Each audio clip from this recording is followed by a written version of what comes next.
The Last of Us Part 2 was incredible. A horribly written narrative with a major premise regarding a hated character. I just can't stand the breathtaking graphics and scenery, and new takes on the combat formula used in the first game. Naughty Dog returns with a long, drawn-out game that could easily cut a few hours out to save some of my wasted time. In fact, cut out the entirety of the Abby section of the game. She forces the player to empathize with the opposition, even after the atrocity she commits at the start of the game. Rather than a normal quest of revenge, the game adds a layer of pointless complexity, pushing a revenge bad MK theme that one would expect from an indie game. In summary, The Last of Us is...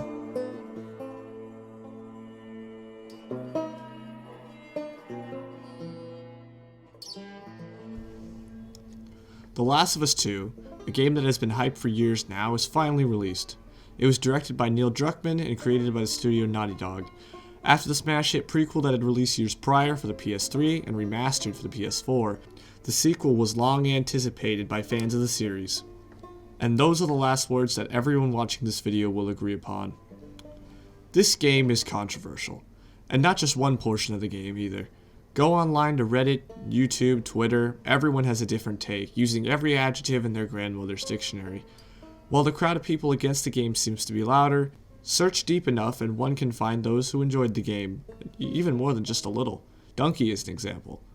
Now I want you to bear with me because I don't want what I'm about to say to make me seem less informed or less appreciative of good media of any kind. I enjoyed the game. Yes, I played The Last of Us back in the mid-2010s after I'd gotten a PS4 for the first time, and have beaten it 4 times since. Yes, I championed it as one of the best single-player narrative-driven stories of all time. Yes, I highly anticipated this game, I avoided the leaks, I was ready on day one, and yet, I can't see what other people see online. I'm gonna paint a picture for you. So, it's almost like people played a different video game from the one that I did. It's surprising to me, and if you like the game and you see people talking about how they disliked it, or you dislike the game and you see people talking about how they liked it, it might seem like this same case for you. So why is that? How can two people be presented with identical media and come out of it with two vastly different opinions of the game? One might say this question is nigh impossible to answer, but I disagree.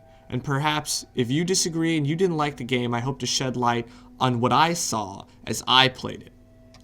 I was browsing r/livestream fails when I saw this comment.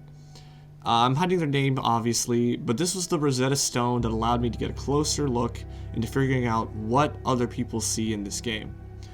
I'll break down this comment chunk by chunk, but I don't want it to seem like I'm attacking this person's opinions or nitpicking what they're saying to throw it back against them.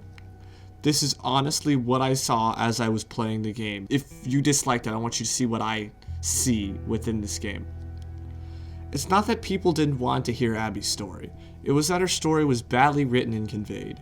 She gets no development, she had no personality, her backstory is badly written, there is literally nothing likable about her. If anyone has a major issue with the story, it seems that Abby plays some role in that issue. This commenter is no exception, claiming that Abby's character is a major crux of the narrative. So how do their claims hold compared directly against what happens in the story? First, Abby does show development as a person through the narrative. When we first meet her, she's back in Seattle and seen as a leader within the WLF. The story makes this clear in day one, where not only is she familiar with Isaac, but is chosen by him to head the invasion of the Scar Island. However, starting with her encounter with Levin Yara, she changes from the ruthless wolf, finding her immunity that she had lost over the years, to a selfless friend. And this is what surprised me about this section of the game, the fact that they gave her an arc. This arc also ties into her connection with her father, even after he dies.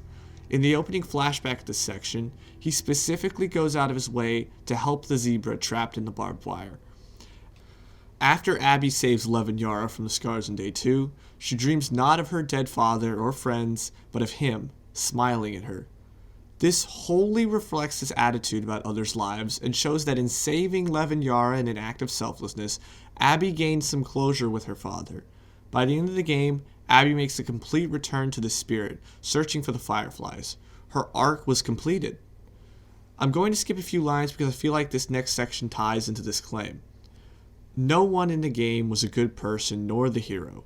The reason people wanted Ellie to win was because she was an actual good character. They later go on to say, nothing about the ending made any sense. There was never any development for Ellie not to get her revenge. Unsurprisingly, the ending has been a big source of tension, but I think a major reason why the ending is disliked is because of a disconnect between the player and what Naughty Dog is trying to get you to feel. By the end of the game, if the emotional strings are being pulled correctly, you shouldn't want Abby to die. As far as I can tell, you shouldn't want her to die. This is exactly what happened to me. Towards maybe halfway through Abby's section, it hit me that I cared about her survival, which actually shocked me. I'm not joking. As I played Ellie, standing there in the ocean, telling Abby to fight her, I was completely disconnected from her. Abby had good intentions by this point. She had wanted to protect Lev, as well as to find the new Fireflies. Yet Ellie doesn't know this, and is choosing to fight her. In fact, Ellie had lost nearly everything by this point. Her mission is near suicidal. Are we, as the player, supposed to relate to this? Now, Ellie couldn't sleep, couldn't eat because of her thoughts of Joel, and we want her pain to stop. But we also, if the narrative has worked correctly, want Abby to live.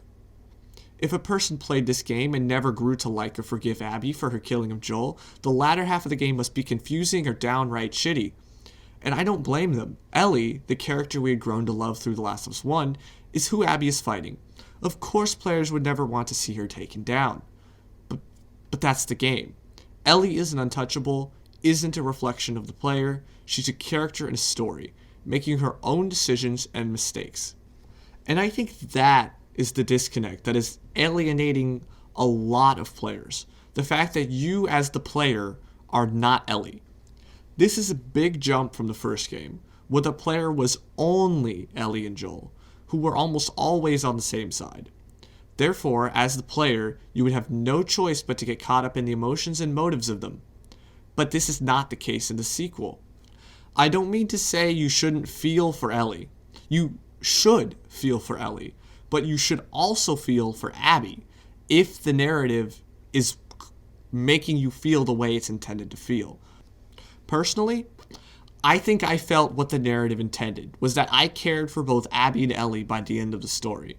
But for other people, perhaps they just cannot get attached to Abby, and that is where the crux of the game lies. One final complaint of this comment stands out to me about the story. The fact that Abby's father was just a random NPC, that's not what good writing is. Yet, the fact that he was an NPC serves into one of the many themes of the game. There are no heroes or villains, only people with motives. Therefore, by making Abby's father this one NPC from the game, someone we effectively gloss over after killing tens of thousands of armed guards outside, it enunciates the theme that anyone you kill could be more than just someone to another person. While this theme might seem simple, as we see above, not everyone understood that.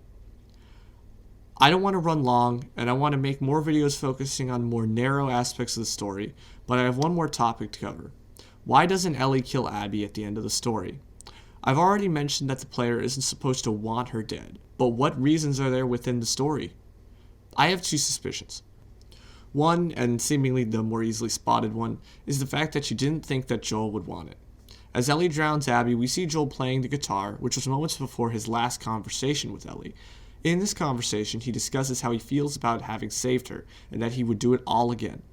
His killing, his efforts, although now more ambiguous in this installment, were for a life. However, as Ellie drowns Joel's killer, her actions are only for death, not just for Abby, but for Lev. Of note is the fact that Abby and Lev should remind the player of Ellie and Joel, especially with them looking for Fireflies. This is why I didn't think she drowned her. Is it logical for Ellie to come all this way only to not do it? I don't know, but revenge itself is illogical, and the story portrayed it so. Abby and Ellie lose so much because of it. However, Abby breaks the cycle after her first fight with Ellie, and by sparing Ellie, she ultimately gets to live too. Anyway, if you've played the game, put your thoughts in the comments. I want to know what you guys think. Additionally, if there's any more confusion about the story, I might know something about it, you can ask. This isn't like any of my other videos, but I just feel like I had to talk about this, and I'm planning to talk about more of this in the future. Anyway, like, subscribe. Thank you for listening to me talk.